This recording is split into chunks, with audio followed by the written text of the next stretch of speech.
सखी लाओ कुछ खवाऊं। तो दूसरी सखी क्या कहती है,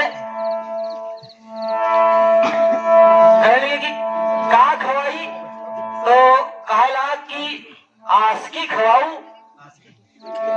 आइए ध्यान दीजिए, सुनते हैं पहले गीत को। तो दूसरी सखी समझाती है और कहती क्या है मास्टर, खाती रही में आस की सखी चुप्पी चुप्पा, खाती रही में आस की सखी चुप्पी चुप्पा, और एक दिन हमका मारिन, एक दिन हमका मारिन सखी मोर।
अगर ये आशिकी के गीत आप लोगों को पसंद आए हो तो प्लीज़ सब्सक्राइब करके शेयर जरूर करें। धन्यवाद।